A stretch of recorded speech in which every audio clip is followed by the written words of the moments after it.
이란 정보당국이 제3국을 통해 간접적으로 미국 CIA에 물밑 협상을 요청했다는 보도가 나왔습니다. 하지만 미국과 이란 모두 협상은 없다며 강경한 태도를 보이고 있는 데다 당장은 전쟁을 끝낼 생각이 없어 보인다고 뉴욕타임스는 전했습니다. 김잔디 기자의 보도입니다. 미국과 이스라엘이 이란을 향해 공격을 시작한 다음 날, 이란 정보당국이 미국 중앙정보국 CIA에 접촉을 시도했다고 뉴욕타임스가 보도했습니다. 이란 정보당국이 제3국을 통해 종전 조건을 논의하자고 CIA에 제안했다는 겁니다.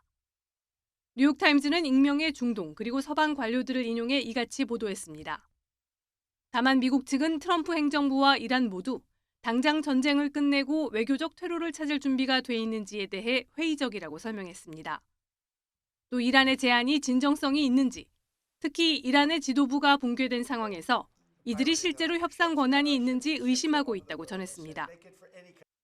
이스라엘은 이란의 제안을 무시하고 이번 기회에 이란의 군사력을 완전히 무력화하겠다며 공격을 계속하자는 입장입니다. 이란은 그동안 미국과의 비공식 협상서를 강하게 부인해왔습니다. 앞서 월스트리트저널은 하메네이 사망 후 알리 라리자니 최고 국가안보회의 사무총장이 미국과 협상을 시도하고 있다고 보도했습니다. 하지만 라리자니 사무총장은 SNS에 글을 올려 미국과 협상하지 않을 것이라고 밝혔습니다. 하메네이의 최측근으로 알려진 모하마드 모흐베르도 이란은 미국과 어떤 형태의 접촉도 하지 않는다며 미국 정부와 협상은 없을 것이라고 못 박았습니다. 트럼프 대통령 또한 이란과의 협상 가능성에 부정적인 태도를 보였습니다. 트럼프 대통령은 SNS에 그들은 대화를 원한다. 나는 너무 늦었다고 말했다고 적었습니다. 미국이 쿠르드 쪽을 앞세워 지상전까지 검토하는 가운데 군사적 압박이 최고조에 달한 이란의 물밑 접촉 시도가 어떤 영향을 미칠지 관심입니다. YTN 김잔디입니다. 뉴욕 증시는 상승했고요. 국제 유가도 일단 그나마 안정세를 되찾았습니다. 하지만 호르무즈 해협 봉쇄에 따른 물류 차질은 여전해서 원자재 가격이 영향을 받고 있습니다. 뉴욕에서 이승윤 특파원입니다. 공격이 시작된 다음 날 이란이 미국에 분쟁 종식 조건을 논의하는 제안을 내놨다는 뉴욕타임스 보도에 뉴욕 증시는 일제히 상승했습니다. 연일 고공행진을 이어가던 뉴욕 유가도 소폭 상승에 그치며 어느 정도 안정을 되찾았습니다. 달러 약세, 원화 강세도 촉발되면서 전날 장중 1,500원까지 치솟았던 원달러 환율은 뉴욕장에서 1,463원 부근에서 마감했습니다. Investors understand and know that President Trump keeps a really close eye on the stock market, and he will calibrate his actions and pull back or go further based on the reaction of the stock market. 하지만 호르무즈 봉쇄에 따른 물류 차질은 여전해 알루미늄 선물 가격은 4년 만에 최고 수준으로 치솟았습니다. 세계 2위의 알루미늄 재련소를 운영하는 알루미늄 바레인 BSC는 통제 불가능한 사유로 계약 이행이 어렵다며 출하를 중단했습니다. 카타르 국영 알루미늄 업체는 생산을 감축했고 아랍에미리트의 주요 생산 업체는 고객사 공급 차질을 막기 위해 역외 재고 확보에 나섰습니다. 중동 국가들은 에너지가 풍부해 전기가 많이 드는 알루미늄을 많이 생산하는데 물류 병목 현상이 계속되면 출하 중단이 확산할 것으로 우려됩니다. 중국 국영 해운사인 코스코는 중동 항만 운항의 신규 예약을 중단했고 덴마크 머스크와 스위스 MSC 등 다른 해운사도 중동 운항 중단을 시사했습니다. 전 세계의 10%를 차지하는 중동산 알루미늄의 수출과 반입이 동시에 악영향을 받으면 자동차와 항공, 방산, 건설 분야로 충격파가 확산할 전망입니다. 뉴욕에서 YTN 이승윤입니다. 미국, 이스라엘과 이란의 군사적인 충돌이 계속 이어지면서 중동 전역의 긴장이 고조되고 있습니다.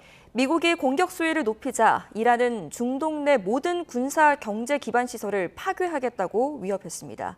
요르단 암만에서 조수연 특파원이 취재했습니다. 현지 시간 4일, 암만 도심에 또다시 공습 사이렌이 울렸습니다. 이란이 이스라엘을 향해 발사한 미사일과 드론이 요르단 상공에 날아든 겁니다. 요르단군은 즉각 요격 작전에 나섰고 영국도 F-35 전투기를 지원했습니다. The government and the army, they are working so hard actually to keep the country very safe. But the situation in Middle East is really very dangerous in these days. 이스라엘군은 이란 미사일 발사 기지와 방공시설을 겨냥해 대대적인 공습을 벌였습니다.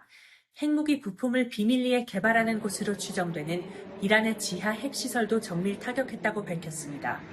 미군에선 B-52 장거리 전략 폭격기가 출격했고 B-2 스텔스 폭격기도 이란 혁명 수비대 시설과 무기고, 미사일 개발 복합단지를 추가로 타격했습니다. פועלים על פי תוכנית הלחימה הסדורה בתיאום ובשיתוף פעולה הדוק עם צבא ארצות הברית. יש לנו עוד מטרות ויעדים רבים. 이에 맞서 이란 혁명 수비대는 중동 내 모든 군사 경제 인프라를 파괴하겠다고 위협했습니다. 이란은 미사일 수십 발로 이스라엘 국방부 청사와 텔아비브 등지의 여러 군사시설을 공격했습니다. 텔아비브의 미사일 파편이 떨어지면서 부상자가 발생했고 예루살렘 인근에서도 폭발음이 들렸습니다. 또 이란 미사일이 중동 내 최대 미군 시설이 있는 카타르 알루데이드 기지도 타격하며 긴장이 고조됐습니다. 미국, 이스라엘과 이란 간 교전 범위가 시간이 지날수록 확대되면서 중동 정세가 경랑 속으로 빠져들고 있습니다. 암만에서 YTN 조수연입니다. 중국이 중동 지역에서의 군사 충돌을 비판하면서 중동 문제 특사를 파견하겠다고 밝혔습니다. 걸프 국가들도 중국의 역할을 요청했고 중국은 중재자로서의 행보를 키우는 모양새입니다. 박영진 기자입니다. 미국, 이스라엘과 이란의 군사 충돌로 중동 정세가 급격히 악화한 가운데 중국은 중재자 역할을 자처하고 나섰습니다. 恢复对话谈判，维护中东地区和平稳定，中方愿为此继续发挥负责任大国作用。 왕이 외교부장은 사우디와 아랍에미리트 외무장관들과 잇따라 통화하고 중동에 특사를 파견하겠다고 밝혔습니다. 중국이 중동 평화를 위해 건설적인 역할을 하겠다고 말했습니다. 걸프 국가들 역시 중국의 역할을 요청했고 대화를 통해 해결해야 한다며 한 목소리를 냈습니다.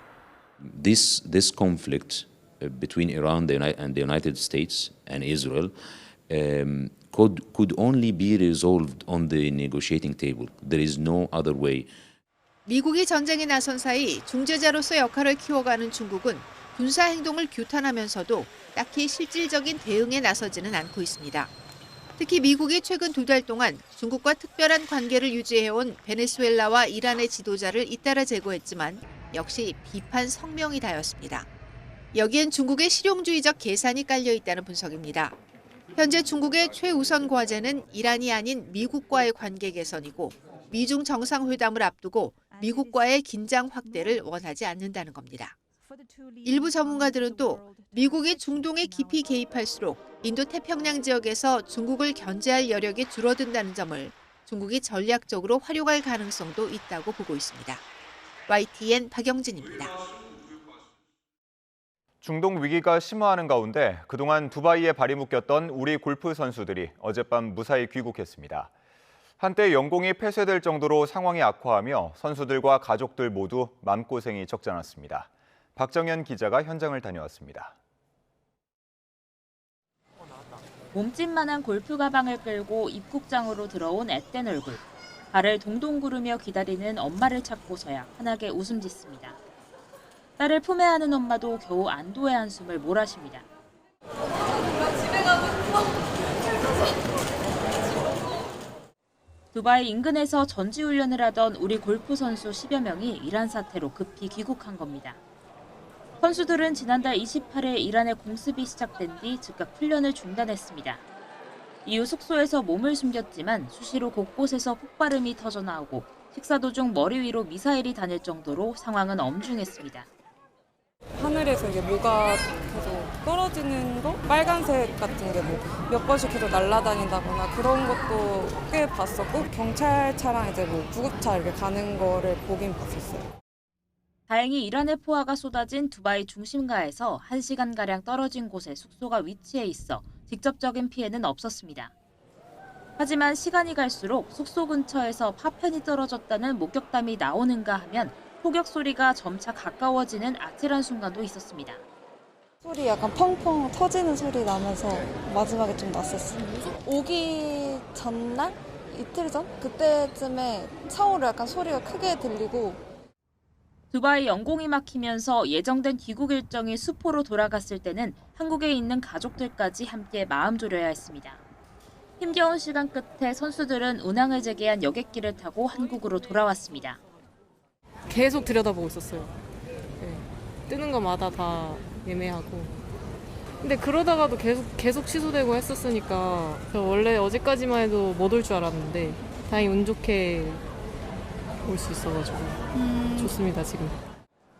중동 사태로 항공편 차질과 공항 운영 제한이 계속되는 가운데 우선 오늘 오후 두바이 현지에서 체류하던 여행객 40여 명이 귀국할 예정입니다. YTN 박정현입니다.